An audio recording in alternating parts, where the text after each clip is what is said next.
Greetings. Welcome to EDTV News Channel, the People's Channel. In this report, we have a few stories for talk about. Coming out of the parish of Westmoreland, St. James, St. Catherine, and St. Mary. Stay tuned for the full reports. Blessings to all subscribers and viewers. If you're here for the first time, you can support the channel by like, subscribe, share, hit the notification bell. So we'll start off in the parish of St. James. Woman reportedly shot and taken out by police at Old Shoe Market. So we'll get into the report. A woman was reportedly fatally shot by police inside the Old Shoe Market in Montego Bay on Wednesday morning. The woman has not yet been identified, but reports are that the deceased was chasing a man with a knife when the police intervened. The incident occurred just after 7 a.m., which drew scores of onlookers. Some individuals at the crime scene openly cried, while others asked if an alternative method could have been used. The woman was rushed to the hospital where reports are that she succumbed to her injuries. The shooting comes less than a day after 3 men were fatally shot in an alleged confrontation with the police in Orange District on Tuesday morning in the parish. Police say that they had gone to the community in search of a person of interest connected with the recent flare-up of violence in the Rosites community of St. James when the attack occurred. According to the cops, they were fired upon, the fire was returned, and when the smoke cleared, 3 men were found to have been fatally hit. 3 firearms were recovered from the crime scene as well. The Independent Commission of Investigation, Indecom, has launched a probe into that incident, adding in a release that so far this year, 183 persons have been taken out by the security forces, including 15 in December alone. Now, people, I care zero when the police take out the hitman them and the killers them and the criminals them. You know what I'm saying? I do cares about when the police them take out innocent people, our lives that could have been saved. You know what I'm saying? And this is a perfect example, people. Now, this woman, you know what I'm saying, was chasing a man with a knife. Now, the man had really run gone, him out of danger zone. And when the police intervened and tell her to drop the knife, she refused, allegedly. You know what I'm saying? Now, why the police never just fire some warning shots in the air to get her attention? You know what I'm saying? If she should drop the knife. Why the cop have to give her upper body headshot? You know what I'm saying? Or why the cop never just fire some shot on her foot area? You know what I'm saying? Why the cop have to give her upper body headshot? This life could have been spared, people. Now, me hear some people that say she is a back road worker. I care zero where she work. We are talking about a life. You know what I'm saying? And this is a woman. You get what I'm saying? We don't even know what the man do her, you know, why she was chasing him with a knife. You get what I'm saying? But the cop should have done a better job. You know what I'm saying? The policeman have a gun. She have a knife. It's not even a case where, you know, it was reported that she attacked the cop with a knife. You know what I'm saying? She was chasing a man, you know what I'm saying, people, and the man run gone. So if the police did trigger happy, why not fire some warning shots in the ear, people, and make sure stop and drop the knife? Why hit her in the upper body head area and spread her out like a sheet on the concrete? Now people see the video. You know what I'm saying? I should drop out on the spot. I have to shake my head. You know what I'm saying, people? Watch the video. I can't show the video completely, people, but listen to the onlookers.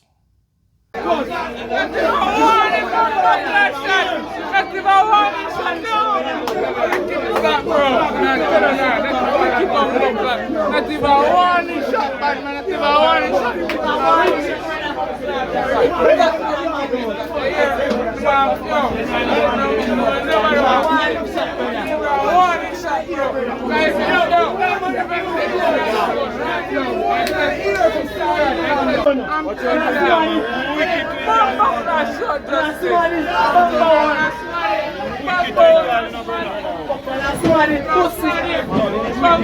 you man and you take up the blood clot, woman if the gunman kill them when you make the crime scene. Blood clot wicked, we don't read no law, no law no in our country. And we one law too. So now you hear people. Tell me in the comment section what you think. You know what I'm saying? Now people, talking about Indecom. Indecom says number of people taken out by the security force in 2024 is the highest in the last 10 years.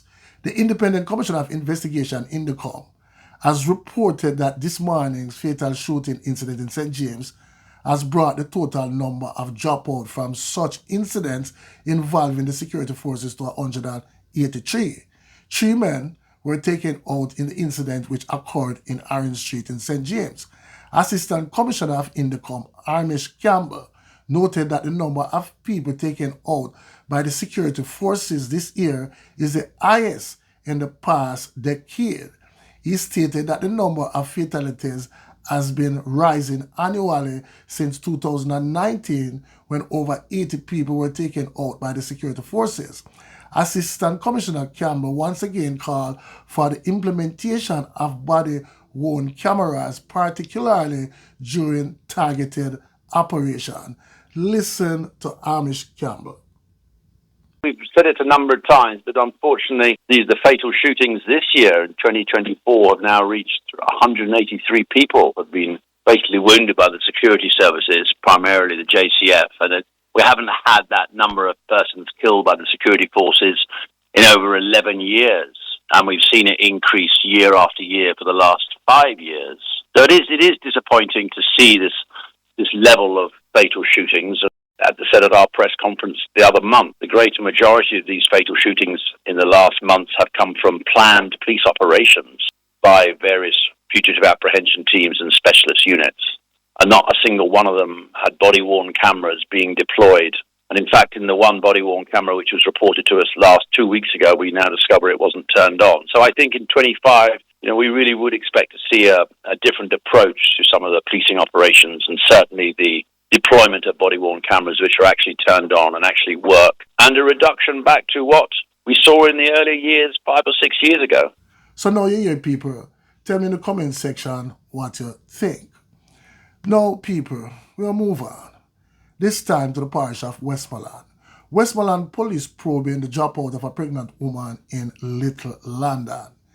The Westmoreland police are investigating the circumstances surrounding the dropout of a pregnant woman in New Hope, Little London on Sunday. Dropout is 32-year-old Lassia Grant. Reports are that about 4 p.m. 2 armed men on motorcycle rode up to Miss Grant's home and engaged her in a brief conversation. The men opened gunfire, hitting Miss Grant multiple times before escaping. Commanding officer of the Westmoreland Police Division, Superintendent Othniel Dobson, says the police are following several leads. Now, people, this pregnant woman was taken out in front of her 3 little ones. So you can just imagine, people, what these 3 little ones is going to go through for the rest of their lives. You know what I'm saying? Listen to Othniel Dobson. Ms. Grant was 7 months pregnant. We are currently following several leads and hope to make a breakthrough soon. We are urging anyone with information about this brutal murder to come forward and share it with us by calling the nearest police station or Crime Stop at 311. Further updates will follow. So now you hear, people, tell me in the comment section what you think. Now, people, we'll move on. This time to the parish of St. Catherine.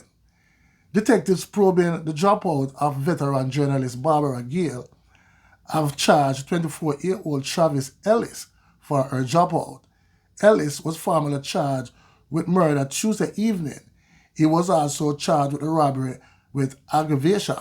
Gale was found dropout at her Caymanas Estate home on December 17. Ellis was last seen with her on Monday, December 16. Gale was found with multiple juke-up wounds and blunt force trauma to her upper body head area. Ellis was charged last Friday with housebreaking in relation to another home invasion in phase 2 of the housing development. Investigators say he broke into a house on the day Gail was last seen alive. It is alleged that after breaking into the house, the suspect, in a bid to elude security personnel, ran to phase 1 where he went to Gail's home. It is alleged that he later attacked Gail inside her house after engaging her in a conversation. Her GLA 180 Mercedes-Benz was found along the Dyke Road in Portmore, St. Catherine a day after she was found dropped out.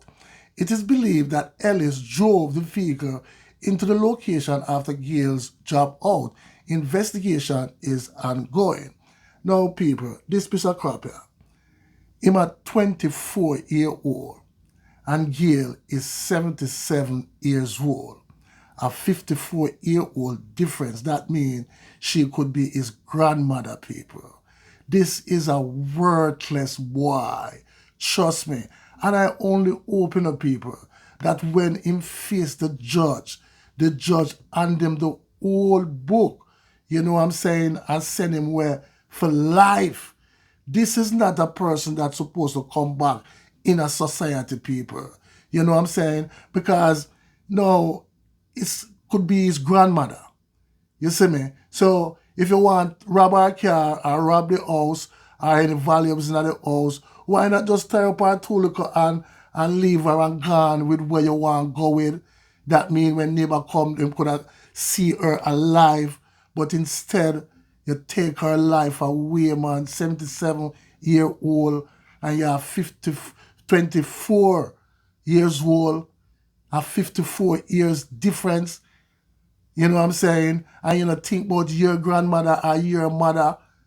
People, these people are heartless. You know what I'm saying? No, people, we'll move on. This time to the parish of St. Mary. Man who escaped custody while at court in St. Mary recaptured.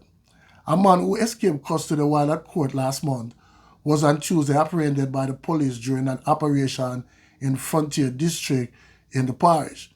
He is 31-year-old Oshane Scott, otherwise called Chin Chin, a laborer of Manchester Lane, Cox Street in Port Maria. Scott escaped custody on Friday, November 29.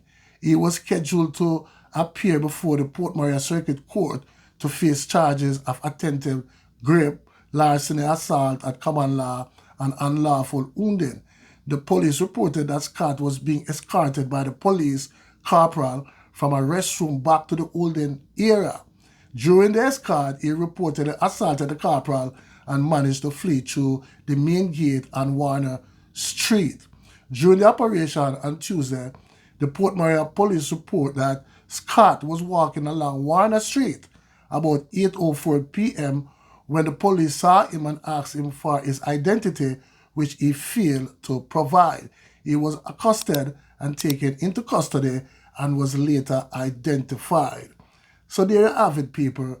Please leave your comments in the comment section and tell me what you think.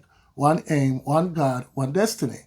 Walk good, talk good, live good. Blessings.